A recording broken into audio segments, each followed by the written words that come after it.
Salut à tous, bienvenue dans cette nouvelle revue de presse. L'équipe de France s'est qualifiée pour les demi-finales de la Ligue des Nations après une prestation impressionnante contre la Croatie.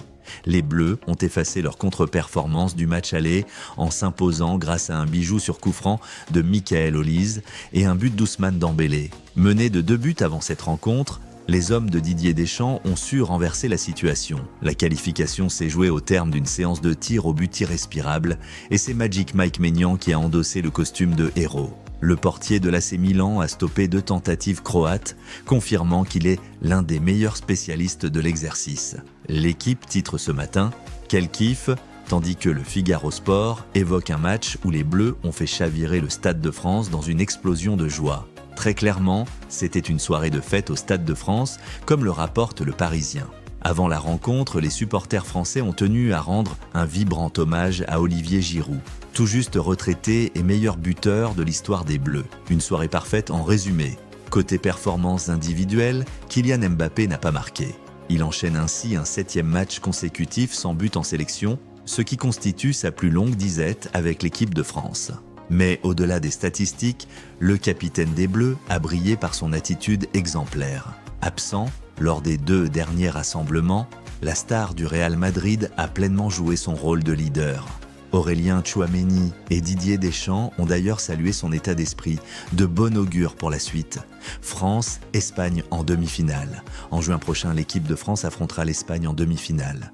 La Roja s'est qualifiée après un match complètement fou face aux Pays-Bas, 3-3, suivi d'une victoire au tir au but. Mundo Deportivo met en avant la performance du gardien de l'Athletic Bilbao, Unai Simón, qui a offert la qualification aux Espagnols grâce à une parade décisive. De son côté, Lamine Yamal a répondu aux critiques de Raphaël van der Vaart qu'il avait qualifié de paresseux. Sport revient sur le superbe but du prodige du Barça, inscrit après un contrôle en aile de pigeon. À 17 ans, ce gamin n'a aucune limite. Côté néerlandais, le journal AS insiste sur le fait que les joueurs de Ronald Koeman peuvent repartir avec le sourire. Malgré l'élimination, ils ont prouvé qu'ils étaient capables de bousculer l'Espagne sur cette double confrontation. En parlant du Barça, Sport révèle une nouvelle piste au poste de latéral droit. Le club catalan s'intéresse à Wanderson, le défenseur brésilien de l'AS Monaco. Son profil offensif plaît énormément au coach Hansi Flick et cette piste est validée en interne. L'Italie éliminée malgré une remontada historique, continuons notre tour d'Europe pour connaître les 2 derniers qualifiés. Suspense terminé. L'Italie a été tout proche d'un exploit face à l'Allemagne, mais des erreurs évitables lui ont coûté sa qualification pour les demi-finales. Quelle rage, titre la Gazzetta dello Sport. La squadra azzurra regrette notamment un but surréaliste encaissé par Gianluigi Donnarumma. Sur un corner rapidement joué par l'Allemagne, le gardien du PSG, occupé à râler sur ses coéquipiers, a totalement oublié le jeu. Jamal Musiala n'a eu qu'à pousser le ballon au fond des filets. Corriere dello Sport parle de véritables cadeaux offerts aux Allemands, tandis que Bild célèbre une folle soirée. Pourtant, après avoir été menés 3-0 à la pause, les hommes de Spalletti ont failli réaliser une remontada incroyable. Au final, l'Allemagne arrache la qualification avec un match nul 3-3 et sera bien présente dans le dernier carré de la Ligue des Nations qui se jouera chez elle. Le PSG prépare déjà son mercato. Le mercato approche et Luis Enrique a déjà une idée très claire des joueurs qui ne feront plus partie de son projet au Paris Saint-Germain. Depuis son arrivée, l'entraîneur espagnol joue un rôle clé dans les décisions de recrutement, aux côtés de Luis Campos. Cet été encore, il sera un acteur majeur des mouvements à venir. Selon Estadio Deportivo, 4 joueurs recrutés ces 3 dernières années vont être poussés vers la sortie. Randal Kolo Muani, Marco Asensio, Gonzalo Ramos, Lucas Hernandez pour Kolo Muani et Asensio, déjà prêtés à la Juventus et à Aston Villa.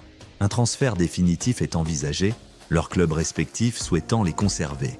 En revanche, la situation est plus compliquée pour Ramos et Hernandez. Avec leurs salaires élevés, il sera difficile de leur trouver un point de chute.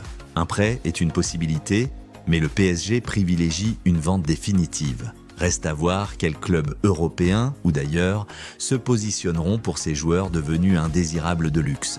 Lamine Yamal, le Barça veut éviter une erreur à la Messi. Enfin, on termine avec un dossier brûlant du côté de Barcelone. Après 9 prolongations de contrat en moins de 20 ans avec Lionel Messi, le Barça a fini par exploser financièrement. Les dirigeants ne veulent pas reproduire cette erreur avec Lamine Yamal. En clair, le club catalan cherche à encadrer au mieux la gestion de son joyau pour éviter de se retrouver une nouvelle fois piégé par un contrat trop lourd à supporter. Le Barça et Lamine Yamal, une gestion prudente pour éviter l'erreur Messi. Dans une interview accordée à AS, Lamine Yamal a déclaré qu'il ne voulait pas discuter de son contrat avant la fin de la saison. Pour lui, les négociations doivent attendre que tous les matchs soient terminés et que le FC Barcelone puisse potentiellement célébrer l'un des 3 titres majeurs encore en jeu. Malgré cela, Jorge Mendes, son agent, insiste régulièrement sur le fait que Yamal restera à 100% d'un Barça. Cependant, la prolongation de contrat ne sera pas une formalité. Un contrat signé en 2023, mais déjà obsolète, Yamal a signé son premier contrat professionnel avec le FC Barcelone à l'été 2023 avec une échéance fixée à 2026. À l'époque, en raison de son statut de mineur, il ne pouvait signer que pour 3 ans, conformément à la réglementation. Les 2 parties s'étaient déjà mises d'accord pour prolonger son contrat jusqu'en 2030 dès qu'il aurait 18 ans.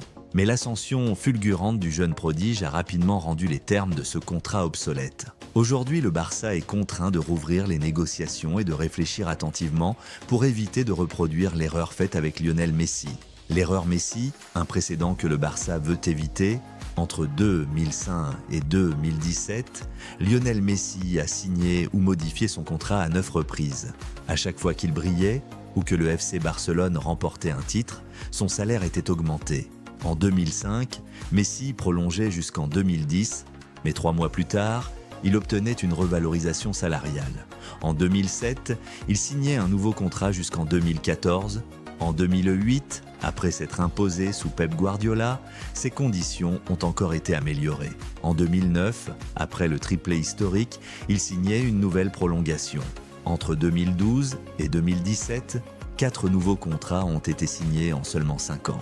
Ce cycle de renouvellement incessant a créé un fardeau financier insoutenable pour le Barça. Lorsque la crise économique a frappé le club en 2021, il n'a pas pu retenir Messi, même si la Pulga souhaitait rester.